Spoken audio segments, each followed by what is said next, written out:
Everyone, hello, welcome, good day, good evening, good time zone to you all, and welcome back. We're coming to you live here from beautiful Bungie HQ in Bellevue, Washington. My name is Andy, and I work on the social media team here at Bungie, and today we're thrilled to get to welcome all of you into a very special stream, talking a little bit about what's to come with Act 1 of episode Revenant, launching just next week on October 8th, and also we're going to go ahead and take a little bit more of a look further down the road and talk a little bit more about Codename Frontiers. But Okay. just like always, you don't have to listen to just me tell you all about it. We have some amazing folks from the Bungie development team here to go ahead and talk through it as well. Yeah, true.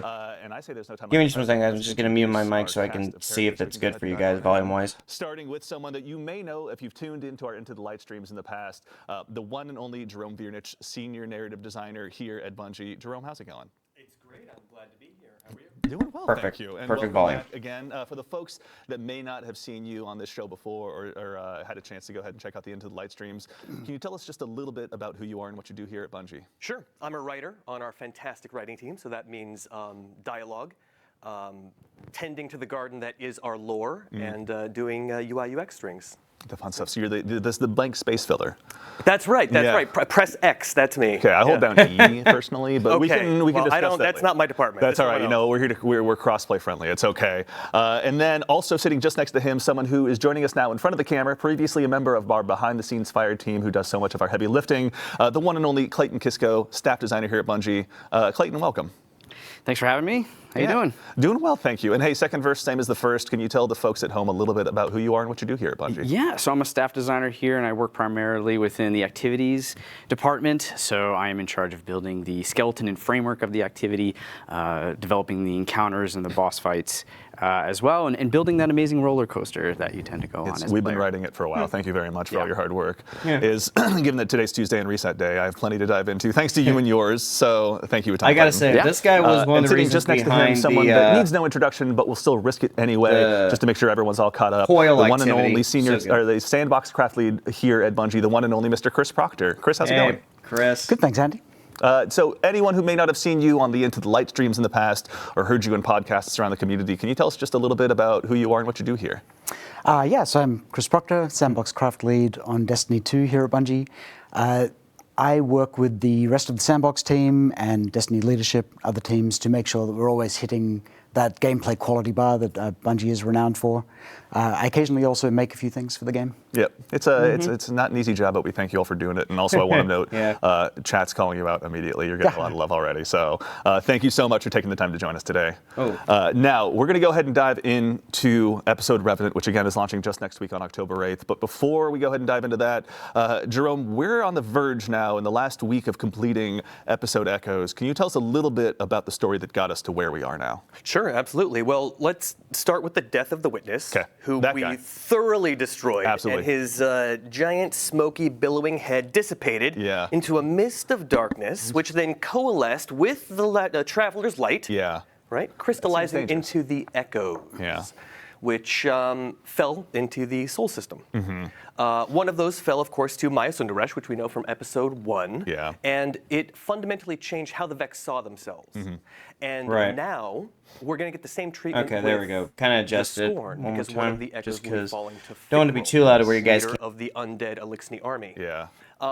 And similarly, that echo is going to prompt the Scorn to evolve, to see themselves in a new way, and to fundamentally change what they are. And Yeah. I won't spoil anything. I'll There let we go. That's better. players discover that for themselves. But suffice So it the to say, Scorn are Fickle evolving, is I think is what I just evolving heard. his So army, that's he's growing his army, and in order to build that's Scorn interesting. armies, you I don't need a like bunch of Thorn corpses. evolution Interesting. Which is being not necessarily in the best interest of the Elixni. So I don't know we how I can feel team about up Scorn with, evolution being one of the. Mithrax. Speaking of Fickrell, we see him right here. Thanks for checking We're out. taking a look at the Yeah, new, Fickrell's new art look for- though, for that looks episode, insane though. Revenant That as is well. such a Fickrell's dope gotten a bit of a blow look. up, I think, to quote Absolutely. the This kids. this whole episode is metal. And Yeah. I think that shows it right there. That accurately depicts the tone of the season. Yeah, it's not messing around. I will say we won't watch the trailer today, but when folks see the trailer, you're right. Metal is the right word to use. So Oh, much we're not slaves. seeing the It's trailer awesome. today. Yeah. Okay, that's a bit of a shame, but that's okay. We'll probably see that next Elixni, week. of course, want to prevent this, and so we'll be teaming up with Mithrax, the Kell of House Light, and his daughter, Ido, the adorable Ido.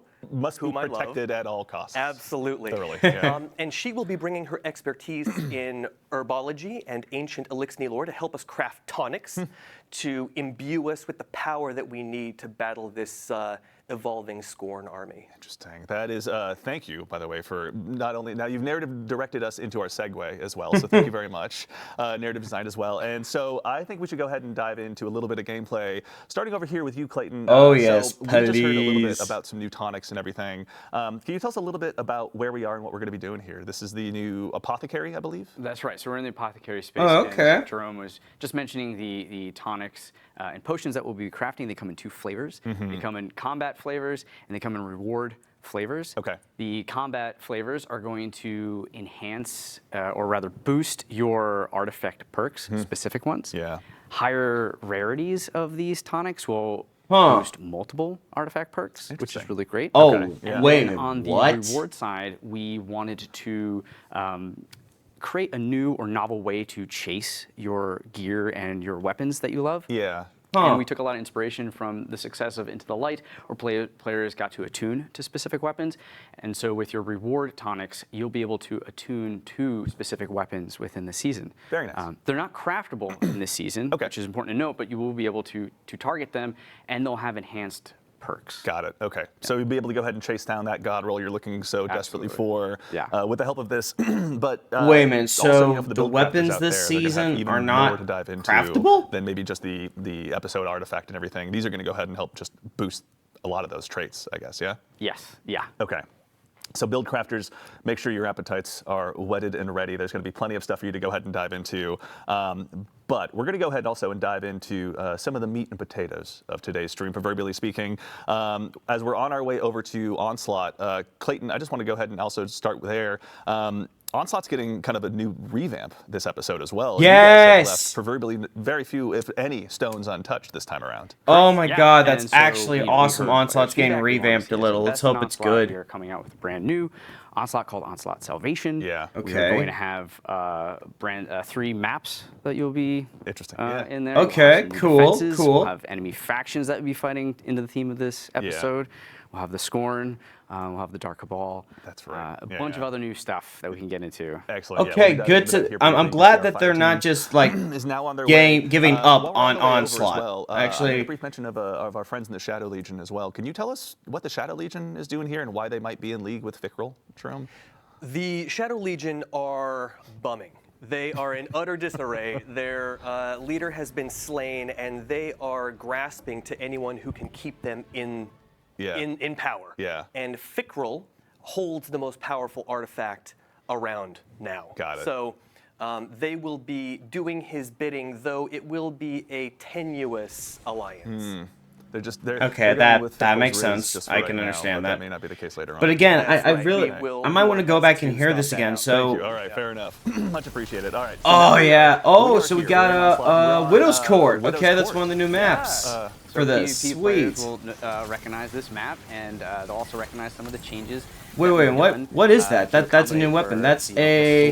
The amounts of I slaying think that that's is like the new necessary for exotic. Onslaught. Looks like some type of Yeah, stasis. a quick refresher for the folks at home that may not have dove into Onslaught recently or since Into the Light. Yeah, there is it the looks like 10 level some mode type and of the new 50 level mode, is that stasis. Right, so Onslaught Salvation will also be Grenade coming launcher with maybe the, or something. I free mean, modes that's that the way it they've, looks because it's a one barrel had shot. So for yeah, just the grenade playlist. launcher would make 10-wave sense. Mode, the normal 50-wave mode. Okay, and we what? have our Wait, expert there's a new 50-wave turret mode. now. And the new thing about Onslaught Salvation, one of the new things, is that it will not be powered fixed like it was prior in Into the Light. It will be power enabled, so your armor and your weapons will matter even more. Yeah. It will be at the Wait, start upgrade more airstrike. difficult, Oh, but so you they can- changed some you're of the getting stuff. So better, more power, instead of and oh, so they you'll do find still that have artifact decoys. They level, got you'll be able to turrets. kind of outweigh that Wait, difficulty. okay, so I saw the regular turret icon, but that other Yeah, one's I was gonna new. say, we were just looking at a turret that maybe Guardians haven't seen since their days. Yeah, I was gonna say. Can you Yeah. tell us, like, what's going on? We got some new defenses, obviously. We have some new defenses. So Right. Ashley Baker is one of the tech designers we have. She's on the fire team right now, and she has helped us build these defenses,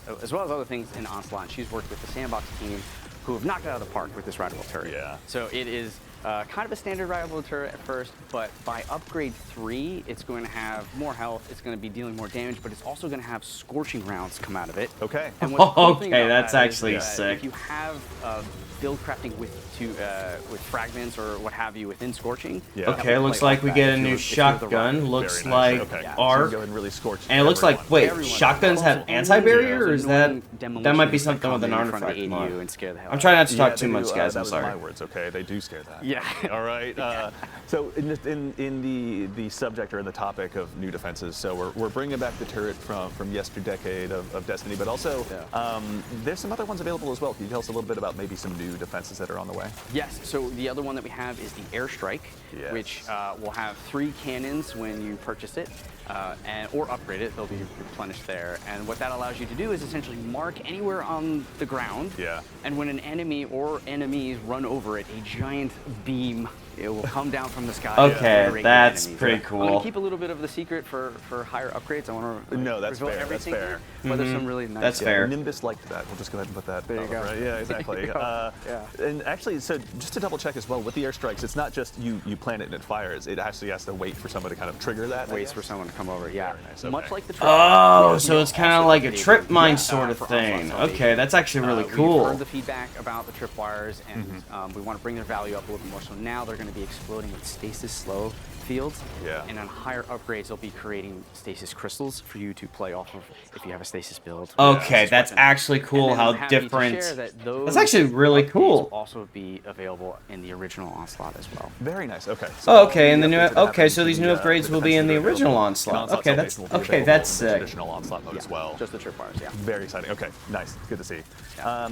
While we're on the topic of stasis and obviously looking at our tools for destruction, Chris, I'd be remiss if I didn't try and bring up the new breach loading grenade launcher that our fire team here is getting a lot of use out of. Yeah, I just saw There's that. obviously a decent chunk of new weapons arriving with Revenant, but let's start here. This is the new seasonal, or pardon me, episodic exotic. Yeah, this would be the Season Pass exotic. Yeah. It's the Alephamin Stasis Primary Ammo Grenade Launcher. Yeah. So we've only had one primary ammo grenade launcher before, which is Fighting Lion, Fighting line. which is Nice. getting a buff this season as well, actually. It'll Oh, it's getting a buff. make enemies volatile when it hits them, so like serious build crafting there, particularly Yeah. in PvE. But anyway, I cannot wait. so this is a bit different in that it's also a projectile travel in a straight line, so like mountaintop. Yeah. Hits pretty hard. But the exotic part of it is that as you defeat enemies, you will gather these remnants, which will fill up the exotic bar, which you can see in the HUD when people aren't dead. Yeah. It's the shade. They're an expert. No, that's true. Yeah, we should note for the Guardians at home, this is an expert mode, so they're it's taking it the hard way, activity. obviously. But yeah, so when the bar Yeah, I can reaches tell by the 50%, points. you can special reload, and your next shot will launch a special ammo brick for you and your allies to pick up. Very nice. And when you reach 100, you can special reload and launch heavy ammo. So this lets you really go in on a new type of support role, which Yeah. is like ammo Oh, support, which we haven't really God, seen. that's actually Yeah, I mean, honestly, I think on insane. my side, I really just spend a lot of the time getting like the Seeker and Finder mods on my helmet, but it seems like a nice additional way to go ahead and make sure that you're really feeding the fire, feeding the fuel, pardon me, of the heavy ammo burners like myself who have been addicted to microcosm recently. So, Oh, so you can Essentially, actually you have get one in the person new in the turret. fight and Okay, do that's all cool. the ammo generation. Yeah. And the other folks build Very something else. Also, so Clayton, when it comes to the other stuff that's arriving with Onslaught Salvation, are there any new things we're looking forward to? I know that we're obviously fighting the evolved Scorn, but are there any new bosses or anything people can look Wait, forward so to? it does an Right, so alternate firing mode and the it gets Fickle you. Scorn Okay, are that's also gonna be coming cool. out with, That's what cool. we're calling the Revenant Baron. Okay. And that thing is scary, and you'll see it on wave 6 here in a second when the players are instructed to go into like a Revenant nest and go and Yeah. save the Elixni from being captured. Yeah. These Revenant Barons, they stalk the area, and when you kill them, they will create a Revenant totem which flies in a random direction, Yeah. leaving a trail so you can kind of like stalk it, find it. Yeah. You have to kill it before it would respawn the Revenant Baron. Oh, really? Yeah, so there's some hide and seek gameplay there. Yeah, and Okay, so, some of this and actually we also sounds have dope. the rewards. But yeah, the side, shotgun. I just starting on noticed wave it. I 30, don't know step if 3, shotguns players now will have small a chance to get a like fully if the mastered seasonal weapon mod and is for perk shotguns that's have weapon. anti-barriers. Oh, nice. Okay. Yeah, and, Now, I mean, we'll on have to expert, see like we're because I've been playing, noticing yeah, that. if you remember And the also, bonus grenade chest, launchers higher having difficulties with shots, so we can really have overload 2 chances. rounds Okay, this season. all right, That's so going to really be make sure you're pushing interesting. through those final levels. Try and hit that ceiling of level 50 so you can really facilitate the loot grind as much as you can. 100%. Something we mentioned recently in one of our Dev Insight blogs as well are Banes. which are going to be making an appearance here in Onslaught. Can you tell us a little bit about that as well? Yeah, so we'll be, with the expert mode only, we'll be having Banes throughout the activity, and we'll also be adding mods. So it's really nice to, oh my to gosh, have this them is show up so, because they added okay, another this layer is cool. replayability Yeah. into expert. You don't know if you're going to get the gaseous one where you got Yeah. dot on you, or if you have to break line of sight, but Yeah. it adds a Wait, fun and the new variable shotgun's a double without shooter thinking close of shotgun? every wave. Okay, that's actually really Yeah, I cool mean, you guys- too. oh, please. I just wanted to point out Yeah, here, please. you'll notice two things. First off, the fire team is tracking that Revenant Baron, just like you said. Yeah. And also freeing captured Elixni. And as to why people want to keep Elixni captives alive, I'll save that for the players to discover. Sounds devious. The other thing is that you'll see Crow chiming in a lot. He's features prominently in the season. Right, yeah. Because he is inadvertently, of course, responsible for creating Fickrel, and so it's his responsibility as the new Hunter Vanguard to rectify his old problem. Interesting. Even though he can't be like, hey man, that was Ultron, that wasn't me. He's going to step up and take responsibility for that. Absolutely. Right. Fickrel's fickle out there. Even to that same end too, we're going to be hanging out with Crow, with Ido, and with Mithrax, obviously the main kind of part of the story. They're going to be the ones that we're going to be hanging out with the most, you'd say? Or There will be some other Elixni, some venerable old school Elixni that poke their heads in that you'll see some drama with. I won't say any more than that. Fair. But it Okay. will be in everyone's Interesting. interest to see Fickrel go down here. Okay, got it. A little bit of enemy, my enemy. In this case, they're Exactly. all our enemy. That's right. Fair enough. Actually, really quickly, Clayton, I know we kind of touched on several different subjects here between the different defenses, different enemies, the different kind of structural opportunities that Onslaught Salvation has provided you. What was it like, sitting down with a team and sort of looking at this new refresh on this activity? Like, did you guys take any big challenges for yourself where like we want to do this? Yeah, we knew we just wanted to build and evolve and just do more. Yes, right? absolutely. It's a Fair metal enough. episode. We want to do Onslaught. Let's metal it up. Yeah, right? yeah. So things like the turret, things like the Revenant Baron. We really want to play into the themes of this kind of haunting, spooky episode. Yeah. Yeah, I mean, that's fair. And you're seeing that in the roll dart. You're seeing that in the different defenses and the mechanics that we're bringing in Yeah. as well. I gotta say, so far I'm liking what I'm seeing. seeing. Again, I'm glad Onslaught's getting like a real nice. I honestly, I cannot wait. I can't wait to see Chibi Euro's reaction to this because he was talking so much about how he wants like some new changes and some new things coming with Onslaught. So the fact that he called it, I can't wait to see his reaction. Actually, and while we're here, out here, slaying out as best as we can against this new undead army, Chris, we're going to have obviously a slew of new episodic weapons arriving this time. Yeah. I know we've kind of spoken about this breech loading grenade launcher. Are there any other notable ones that you're most interested in, or most excited, rather, I should say, in bringing back? Yeah, there are a few weapons that I'm going to personally be chasing. Oh, that's actually so sick. It I'm also particularly changes fond up of the. new double fire stasis grenade launcher. Yes. Only the third double fire in the game, and the other two are energy slot. Yeah. So the Wait, another double fire it's got the grenade new launcher? perk, This one's gonna be Envious Arsenal, stasis? which is like, That's cool. directly targeted at damage rotations. So whenever you do damage with the other two weapons, the weapon reloads. Yeah. So you can just cycle between your weapons, get it back, and it also has chill clip, which on a double fire is particularly. Wait, that thing's gonna have kill clip on it? That's There's insane. also some cool synergies with the new perks on some of the other weapons. So the hand cannon can run the new perk Rhyme Stealer, which every time you shatter a stasis crystal or a frozen enemy will grant you frost armor, Yeah. which is the new verb we introduced recently. Oh, Right. that's And also actually a nuts. headstone, which will generate stasis crystals. Yeah. So you've got this like self-contained loop there. Wow. Yeah. Submachine gun is an arc precision, and that's got the new perk. Shoot, what is the name of that? My memory's failing me. Anyway, it directly ties back into Jolt, right? Like the Right, thank you. Vault Shot is great, but it requires a reload on your weapon after a kill. Yeah. This one's triggered on sustained damage, so That's right. you will jolt the target. Oh, and then interesting. So instead with Volt Shot where it reloads, if you just keep up damage on a target, it jolts them. That loop cycle. Yeah. That's And also, so we're actually, gonna look I at would the love, new to, artifact bro, here I would love once to we have go that ahead like and on move an through this final arc. wave of what's Imagine happening having right now, that but there's perk also, on it's an been arc, featured a little bit like, in some art about Destiny's 2 Anniversary, LNG an that's exotic also has like of target yesteryear, lock I or would say, envious with assassin or Guardians, who have something. been stuck That would around actually, for a I while, think, be rather. really crazy. Icebreaker is returning. Yeah. Oh, they talked about it. It's coming back. Holding off on doing just because the ammo economy issues that are introduced in Destiny 1 are pretty dire. Yeah. But we've got a version here which we think lets you get back into that fantasy of just like always having uptime on the weapon without letting you just hang back and like plink away at enemies from range, which I never like. So the way it works is assists and final blows with other weapons will just generate ammo for Icebreaker. Got it. It's got like a 10-round magazine, which is also the same size as reserves. Yeah. So the play is that in between boss damage phases or something, you and your team slay out, and as long as you're getting assists or kills, you'll come back in fully loaded. It's crazy the fact that this grenade launcher that we're looking at, it literally can generate ammo for you. That's insane, too. I won't go into details, we've got limited time. Fair enough. Okay. Ties deeply into this stasis episode will certainly be giving people a lot of reasons to break the proverbial ice by the sounds. Yeah, of and it. honestly, no, that's and I'm very exciting. This is something that I've been wanting for a long time too. Is a stasis-heavy season. I want a stasis-heavy season. Chance to show all of you folks this early, so you can go ahead and start your build crafting. Oh, okay. So there is like how some of the perks.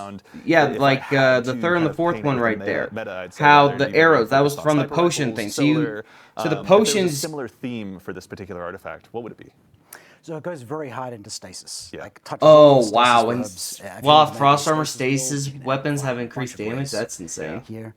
We're also adding a bunch Heal of damage, increases scorn, rapid impact, dealing damage to the grenade launcher, temporarily increases reload. Overload. Okay, so we got Overload, Breach, Grenade Launcher, also bringing back a Anti-Barrier Shotgun and Scout, everyone's favorite grenade launcher, Overload, LSMG, and Unstoppable Scout Rifle. The second Cool. part of that. Concussive Reload's back. Oh my god. Artifact perks. Oh my god. That's right. Yeah. Dude, some of these perks are going to be crazy. It looks like this season's big arc and stasis heavy, which I am all for. Again, I have been wanting a stasis heavy season for quite some time, and I want that. Anti-champion mods. Yeah, so a lot of stasis, a lot of arc. See a couple for like void. So it looks like this one heavy is this season's heavy on void, stasis, and arc damage, which again, love stasis, love arc, love void. I'm so glad that we're getting more stasis stuff. I have been wanting more stasis for a long time. Let's go ahead and really lean into one play style if, again, you're like me and want to run double grenade launchers. Oh, wait, picking up a state. Oh, that's busted. Picking up a state. I'm going to have to go back and look at that, or hopefully maybe we'll see on this particular segment of Onslaught. But there's also a couple more things that I wanted to go ahead and tease for the arrival of Act 1. For starters, an old favorite strike is going to be making its return. The inverted spire is returning. But Clayton, it's not coming back exactly as people remember it, is it? Wait, the inverted spire is coming back? Taking an approach and adjusting all the encounters, and you'll see more Vex than what you're used to. That's true. I can confirm. My compatriot on the social media team, Mitch, showed me through it a little bit. The only thing I'll spoil is if you like death lasers, you're going to have a great time. Oh, jeez. And then in addition trying to remember which one's the inverted spire. Oh, no, yeah, that one. Yeah. Mind you. Okay. Revenant, and I'm going to read this to make sure I get it right.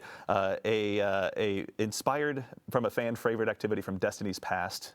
We're going to go ahead and bring back an activity, but we're not going to tell you anything outside of that. So chat, speculate, let us know what you think. Go ahead and shout us out on Twitter or wherever it is. Okay, favorite activity from Destiny 1, I think you said? With that, I think we're going and ready to get ready, pardon me, for the next segment. But in the meantime, gentlemen, thank you so much for taking the time to join us and share a little bit of what's arriving with Revenant. We appreciate your time so much. Honestly, from what I've seen, again, the fact that they're using Onslaught, I mean, that's actually, I'm so glad that they're doing that too. Now, as we transition into our next stage, we've got what we've called in my notes the cool stuff segment, and I think it lives up to that. So we'll go ahead and show you a little bit more of what's to be arriving with. Wait, are those new skimmers? What you're seeing here on your screen right now, this is the second earnable skimmer that's going to be arriving in Destiny 2. Yay! Named, we'll wait for it to highlight, the Zerfboard. Zerfboard, I love it. As you can see, it features some very unique 9 styles. Okay, that's sick. Inspired by Zer himself. Both top and bottom are very arted up. The top's obviously a little bit more visible here, but if you do a sweet front flip or back flip, if you're capable of it, you can go ahead and see all sides of it. Notably, this is going to be earnable. So if you go ahead and start saving up those strange coins now, it's going to cost you 97 of them. So if you're like me, so you can get it through Zerf That makes sense. 97, Jesus. Class item, maybe save up for a week or two. Also, because I work here, I've started saving up already. I mean, shit. But the Zerf board will be available with the arrival of Revenant. So make sure and go ahead and grab the first earnable skimmer since the Guardian Games. Yeah.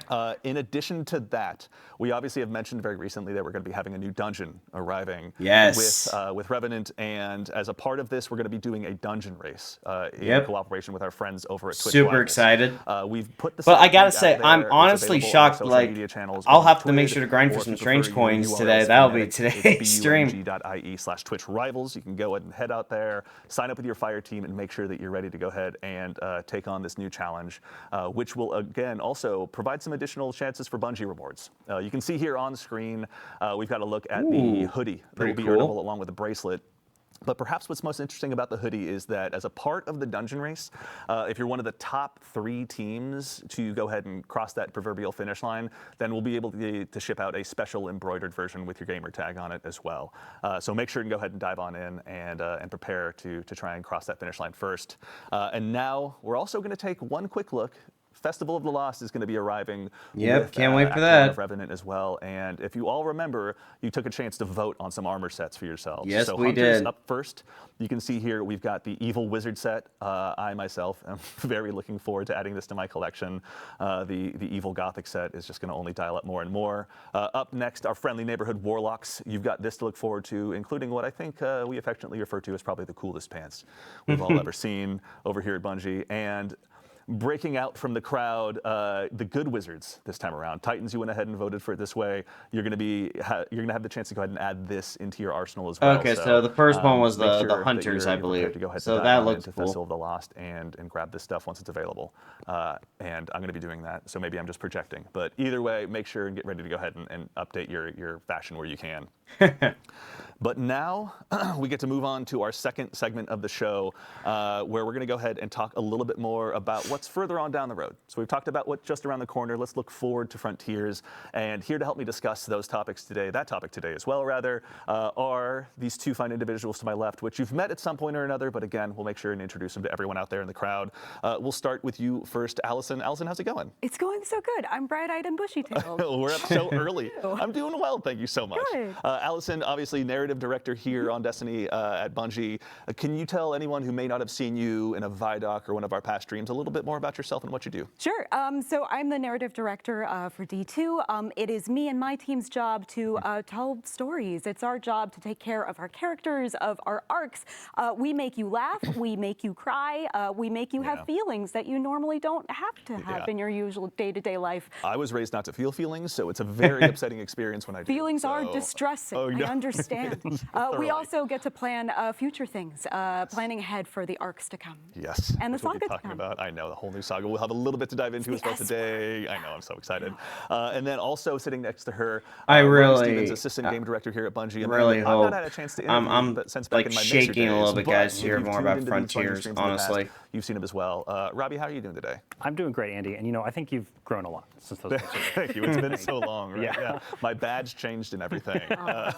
For the folks that may not know you or may not know what a game director does, can you tell us a little bit more about yourself and what you do? Yeah, so one of the main things I do as assistant game director for Destiny 2 is I work on the creative direction and vision for where we're going with Destiny coming up in the future with Codename Frontiers. So I get to work with our game director, Tyson Green, and Allison Lurs, our narrative director, and a bunch of our other creative leaders on how we shape the future of Destiny to come. Very exciting, which we are going to be diving into now. I know we've obviously released some blogs about the Codename Frontier stuff already. If you've been out on Bungie.net reading the Dev Insight blogs, there's been a good amount to dive into. But our friends over on the community team as well have been helping us kind of, read more into what the audience feedback has been and what the players are saying. And so we've had obviously some topics come up that I think we should just go ahead and dive on into. Let's party. Absolutely. Okay, that's the right attitude.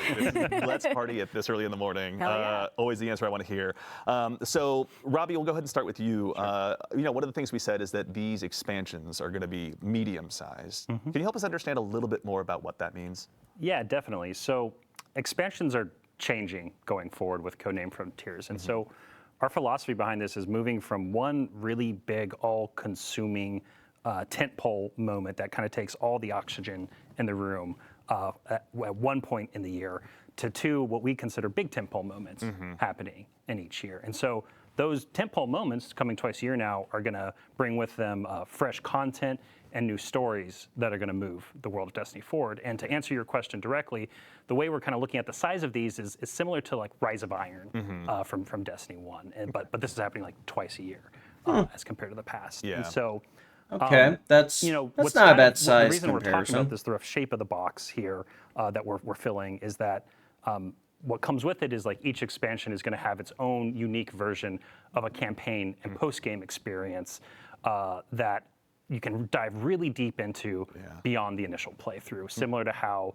things like the Dreaming City or the Pale Heart from the Final Shape had worked, where those beyond those initial campaign experiences, there's like further things to explore and secrets to uncover. And so making our expansions unique and deeply replayable is a big goal for us, in large part to support all the new gear and the new tiering of gear that we're putting into the game, right? And so it's one about, so like, you know, each of these expansions, again, they're going to tell a really compelling story as part of our next saga.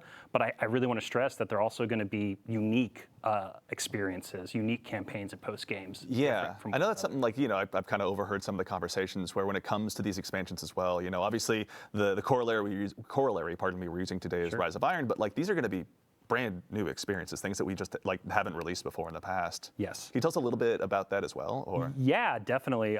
And so for Codename Apollo specifically, the first expansion coming up with Frontiers, you're going to journey to a Metroidvania-inspired destination, right? That's our guiding light for how we're creating this new location. And so this new destination is going to feature a nonlinear campaign that puts you know, in the driver's seat of exploring its world and its story. So this is very different from the past, where you're kind of following a very linear mission structure or line. That's very simple in many ways. And Allison actually recently talked a bunch about this in a blog post. So when we made the decision to lean into that Metroidvania structure, we knew that the narrative structure had to match, like had to complement that structure as well. And so the way that we're going to treat nonlinearity in Codename Apollo is when you arrive at our destination, which is a new destination, you'll be able to decide if you want to go to Region D or Region C, or maybe you want to go check out B, because that's going to be where you get the ability that allows you to access Region A, so you can talk to that character that you really like. We really want that sense of the player being in the driver's seat, of being able to decide where and how they want to explore and discover the secrets that we have in the world. And whichever of those different choices that you make doesn't negate the others. We want you to explore every crevice inside of the experience. And to help support that, we've structured our story in a complementary way. So we'll have the normal kinds of like activity dialogue that you normally experience in a campaign, but there's also between 25 and 30 different threads of stories that you can discover and chain together after you complete an activity. There's so much richness to discover. That's actually, you see that little thread of that shining rock somewhere, you can really just afford to pull on it and just dive in by the sound Absolutely, that's what we want. Okay, that's awesome. So actually, let's that go ahead sounds and actually really enticing as well. I'm curious. You know, I think that there's been some conversations about the future of narrative Destiny, which has obviously been so central to the experience, so core to our characters and our stories. There's been some concern that maybe the new structure might not afford the opportunity for as much story in the past. Can you tell us a little bit about what you guys are planning and what that means? That would be news to me if it suddenly vanished. I like what Allison, I do. please stay. Please don't let go. Yeah, exactly. Is this how we find out? No, story is Destiny. Like what makes Destiny Destiny is that beating heart of story at its core. That's not going anywhere. The thing that this new structure allows us comes in two parts for story. Like part one is pacing. With these 2 tentpole beats a year, the feeling that the world is changing and growing and moving is going to come much quicker now, which means that we can move the plot along at a much quicker pace than we used to. Part 2 is focus. Because these are much more focused releases, we don't have to worry about padding the sides with a bunch of extra stuff to kind of fill in the space. Like, nope, we are zeroing in on exactly what each of these releases is trying to communicate. And so that means we're going to tell a more focused story and with pacing that keeps up with what fans want. Yeah, I mean, it's also too, it's interesting because, you know, obviously the narrative is one big part, the story you're telling, the words on the page, but another part of it, you know, given that we have the unique opportunity with a medium like video games, is how players interact with it. We've seen some comments online, some notable conversations about, you know, go talk to vendor X, head over to the holodeck and say hello to this other person, go back to vendor X and shake their hand one more time. Can you tell us a little bit about that structure, what you guys are planning on? Yeah, it drives us bonkers too. Oh, thank God, at least you... No, we believe that everything should be questioned, right? Like we should be questioning that structure and we should be reinvestigating it. And starting with Revenant and especially when we get to Apollo, we're going to be deliberately shaking it up. By the time we get to Apollo, that loop, that pattern is more or less gone. We're shaking things up a lot. Interesting. I mean, Alice mentioned earlier, but all those threads that you're pulling on, right? Like these are characters out in the world that you're exploring and discovering, right, as part of your journey here. And so it's not you going to the same location where you expect to see someone delivering a piece of information to you between, you know, specific missions. It is like you exploring the world, finding these people, pulling on all these different threads in order to discover things within this weird and wonderful place. Exactly. The feedback is loud and clear. We want to keep the player out in the world, out and exploring, and get information to them for a change. So, we're listening. And also, I mean, I will say, Allison, you didn't arrive empty-handed. You've got some cool concept art to share with us as well. I brought some goodies. Okay. I brought some presents. Thank you. I brought some birthday presents. Happy birthday. Yeah, happy birthday, everyone who's born on Looking at October 1st. concept art is always a joy. Exactly. It's a good way to go about it. It's better than wrapping paper covering a PlayStation. I don't know. It's true. It's true. Let's go ahead and take a look. So this is, we've got up on screen kind of one of our first pieces of concept art for the future. Can you tell us a little bit about what we're looking at here? No, I can't. On purpose. What I can tell you is that this is some concept art of our new destination, which, like I said, is a new place that we haven't been to before, which means that these people that you're seeing are people that we haven't met yet. We're going to learn a lot more about them, and I love this piece because the longer that you look at it, same with some of the other art that we've shared so far, the more you start to see things that are kind of familiar all the way out at this new location. Yeah, it's like so lots of fun things to discover. What's the symbol on that banner? Is this a seance or a wedding ceremony? Who knows? I know, right? and I'm not telling. Telling a single soul. No. Okay, all right. Dive into, including we've got another piece of concept art here as well. Yeah, something we talk about a lot, and like I think the last concept really like spoke to it is like when we're, especially when we're developing a new destination like this. Like, I mean, this location really looks what is a storied history that's happening crazy. here? What's something that players can like really sink their teeth into and dig deep into? And you know, going into this concept, something that I love about it that's really resonant with me with a lot of the early creative discussions we had on it is that we wanted this place to feel like an exotic world that is just tailor-built around the joy of discovery, right? And then so within this new destination in Apollo, you're going to be discovering powerful abilities in order to uncover secrets in this location and in order to carve a path to the great mystery at the heart of the planet. And that's what like these concepts, you know, when I look at them in retrospective as the team is now actively like building a bunch of this stuff, it's very evocative for me from that feeling of like, hey, how can, it's something Tyson and Alice and I talk a lot about is like, how can we get that like grand mystery in that game, that feeling that there's something right around the corner, that like it's kind of at the heart, has been at the heart of Destiny for a long time. And as we've been closing down the Light Dark saga, it's been an amazing roller coaster ride, but we want to expand and grow Destiny and we want to change it. And you know, that's what I think these concepts are starting to speak for us, trying to show not just us telling of like, some of that direction. I mean, it's exciting to see because I think one thing I've heard you guys talk about a lot as well is, you know, just the inspirations that you want to obviously provide the players. You build these new worlds, but you guys have been diving into a lot of crazy subject matter just on your own to get inspired as well. Can you tell us a little bit about kind of some of the fun reading or listening you've been doing as you've been going through this? Sure. One of the fun parts about being a creative is that you have to fill the tank with something. Certainly. So that means doing a lot of research, finding a lot of other targets in media, Something's going on with the even stream. just like what music you're listening to There we while go. you're working on a Something's script, going right? on with it. I know for our team, something that really inspired us was music of the 1960s. We've listened to a lot of early prog, a lot of King Crimson, and a lot of, oh gosh, The Doors and Jefferson Airplane. We also, there's a lot of Slaughterhouse-5 inside of this. Cheery.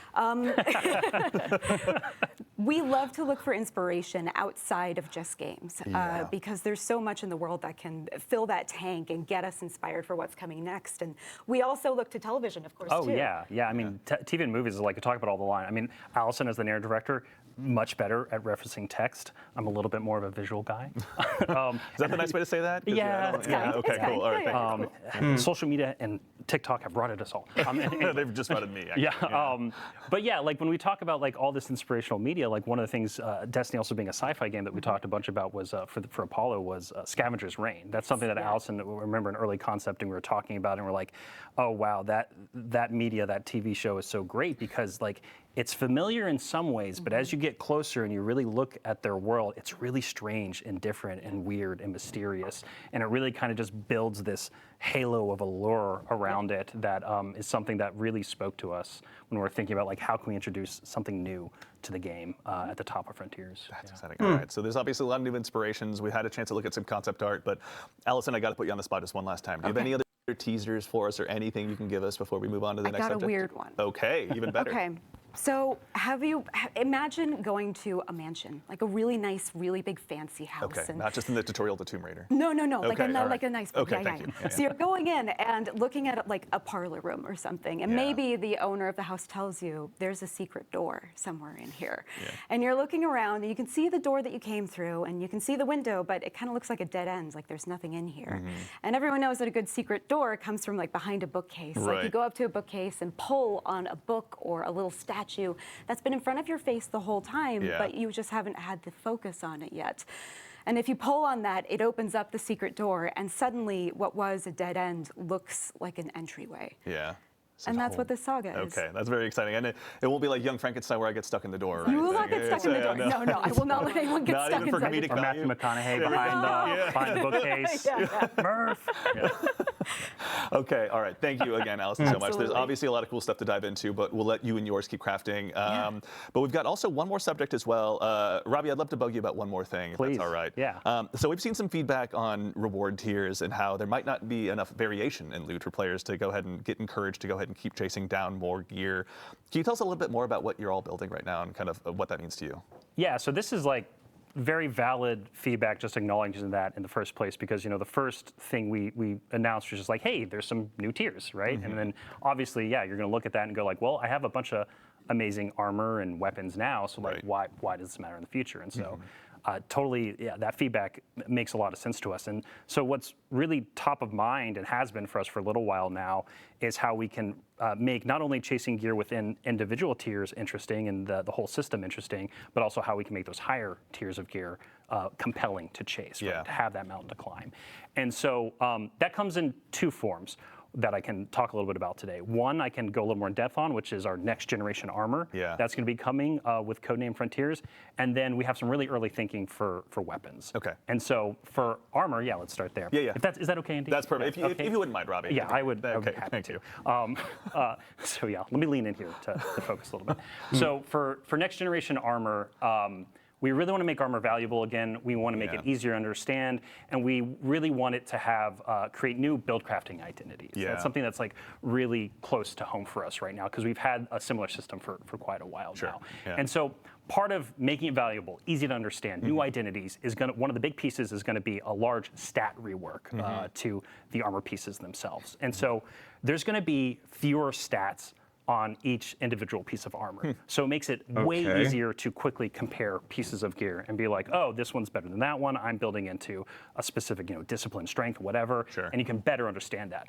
That also means that there's going to be fewer things we call dump stats. Like you looking at a piece of gear and going like, oh man, it only gives me +5 resilience. I don't really want that. Trash it. Yeah, exactly. And there's still going to be cases where it's like, oh, it has a lot of resilience, but that's not what I'm building into. But it's just going to be way easier to just glance at stuff. Very cool. And figure it out. But beyond that, right, like how can we answer that question of how can next-gen armor have this new build crafting identity? It also, we want to bring new things to the table, right?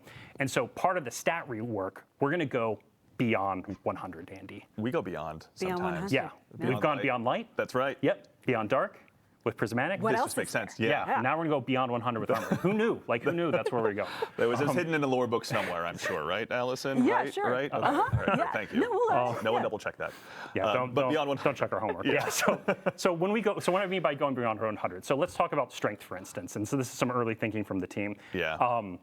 So in the 1 to 100 range, it would still reduce your melee cooldown like it does today. It would still have that, so that would still be really easy to understand. But then from that 101 to 200 range, beyond 100, every point into strength at that point would then give you a chance in order to activate a second melee when power melee becomes charged. So basically, you get double melee. You get to double throw your shields, or double throw your knives, or throw whatever Warlock, Space Magic stuff they throw. Interesting. I don't play Warlock. I'm a hunter. Yeah, I get so, it. Yeah. I can't jump. Sorry. Withering blades for days. That's it. Yeah. But really, like the key thing to there, right, is like that starts to create an identity for what you want to build craft into. That's very different than just like, oh, hey, yeah, I'm building in a melee, lower cooldown. That's cool. But now you can start build crafting into like, okay, I'm going to regularly, especially at the higher end, start to get double melee charges, right? And so the other thing we're considering right now is also renaming that stat from strength to melee, so that it's just very specific when you look at the gear and kind of like know what it's cut right to that chase, right? Yeah. Another big thing that's coming with next generation armor to the game is set bonuses. And so this is something, I know, right? Yes. Yeah, like they're back. So ready. We've done like some small versions of it in the past, have been like individual releases, but we're looking at this as like a holistic new system that's coming with pretty much every piece of new legendary armor set that we create, starting with Frontiers. Okay. And so these set bonuses are going to come in the form of wearing 2 or 4 pieces of a 5-piece set. So that gives you flexibility in order to wear an exotic at any point. And then also allows you to mix and match different sets. So you can actually start looking at like gear and go like, oh, I have tier 1, tier 2 of one set, tier 3 of other, and I actually want to like mix match them together for different combinatorics, for different build crafting identities. I'm getting like really deep into the weeds here, but the thing that's like really exciting about this is that like one of the perks the team is playing around with that these new set bonuses could give you could be one that's built all around like Tex Mechanica style play, which is like all about hip firing, right? And all about that yeehaw. And then like the more you build into that, you're going to be buffing your Tex Mechanica weapons. And so that's just like one example. But yeah, it's the whole space is just going to like really expand and just become a lot easier to manage in your head and also build complexity into. And so I'm super stoked for it. No, you guys obviously have been doing a lot of great stuff. So we've touched on armor here briefly. All that sounds awesome, but can you tell us a little bit more about weapons and kind of, how they're going to evolve as well? Yeah, so we're a little earlier on weapons right now. We wanted to talk about next gen armor because we have a lot of juicy, good plans coming together right now.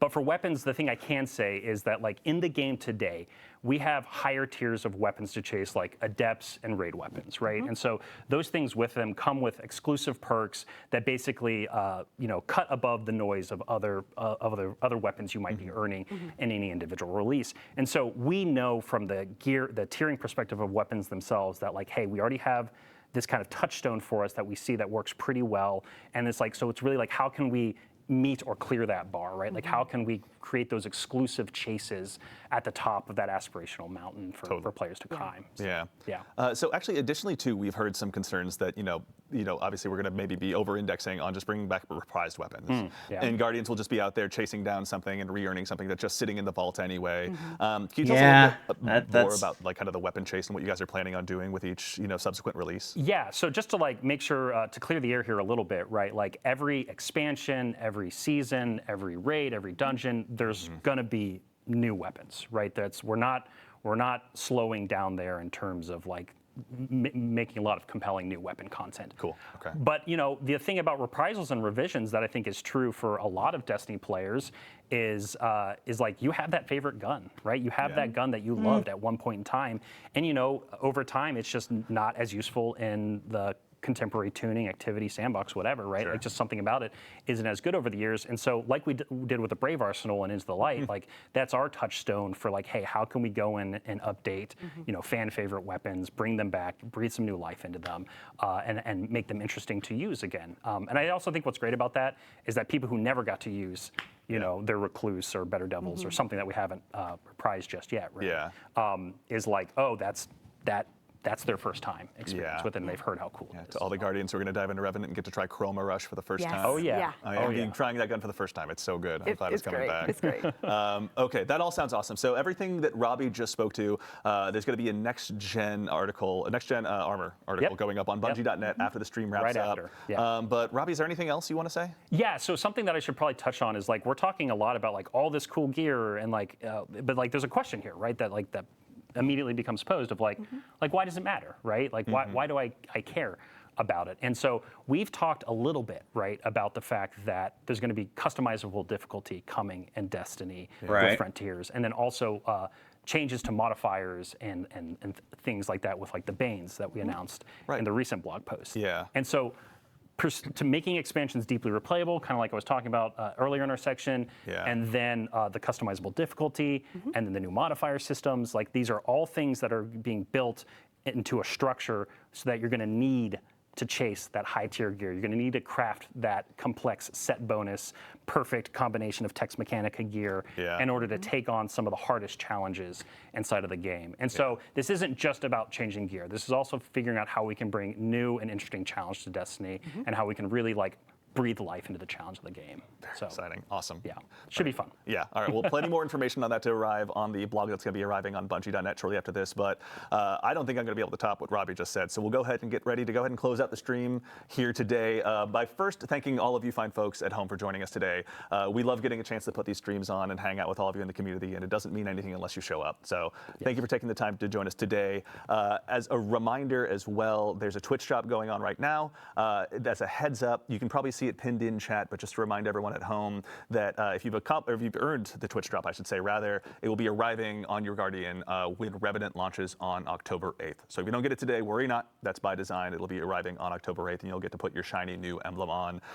And of course, a huge thanks to our guests here, Robbie and Allison. Thank you so much for joining us today. Thank you, Andy. Absolutely. And then the folks from our first segment as well, Chris, Clayton, and Jerome as well, Incomparable. Thank you so much for taking them to join us. And of course, we'd be remiss if we didn't mention the amazing folks doing the actual heavy lifting behind the scenes, Peyton, Ashley, and Justin. Thank you so much. Of course, Ashley, one of the folks that helped design a lot of the stuff we looked at today. So thank you all for taking the time to joining us from the throne world, as we call it here, back here in the studio. But yeah, a quick recap. We talked today a little bit about what's to arrive with Act 1 of Revenant, arriving just next week, next reset. It'll be arriving on October 8th. Make sure to go ahead and sign up for the Twitch Rivals Dungeon Race. It'll be shipping out on October 11th. And remember, if you're one of those top 3 teams to go ahead and make your way through, then you'll be able to get the cool embroidered hoodie as well. But there's going to be more information about that arriving on our socials. And then I think that's about it. I think I've concluded my notes here on my laptop. So again, thank you all for taking the time to join us. Make sure and follow us at Destiny the Game across the board on whatever social channel you like. Make sure and check out our Discord as well. We're making some updates out there in terms of the announcement channels. And keep an eye out for the TWID for all this great information. And lastly, but very not least, make sure and head out to Bungie.net after this stream concludes. Read that Next Gen Armor article. We're giving you guys lots of information. Is it fair? No, but we like you, so we're going to keep doing it anyway. So in the meantime, take care of yourselves. Take care of each other, and we'll see you all Starside.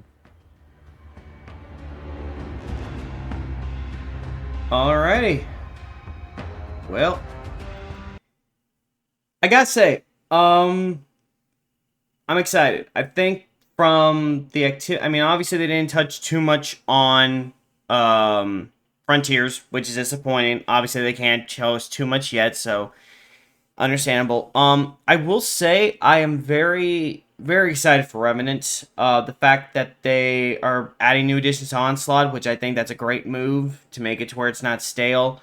Some of the new additions I really did like. Like I said, I'm probably gonna have to go through the live stream my own time, see if I can spot some of those artifact mods again, see what they're all about.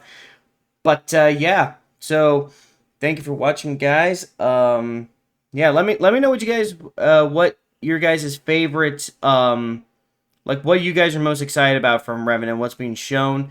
Let me know your opinions on, Frontiers, what they kind of talked about, what are some of the changes. Let me know what you guys, like I said, let me know what you guys think. Let me know what are some things you had hoped or hope they either introduce or talk about maybe in the next developer live stream in Act 2 of Revenant or in the future. But yeah, so I'm gonna probably if you guys are lucky, I'll probably be live on Kick right now playing some Destiny. If you guys are seeing the video, make sure to check out my links in the description of this, and I'll see you next time, guys.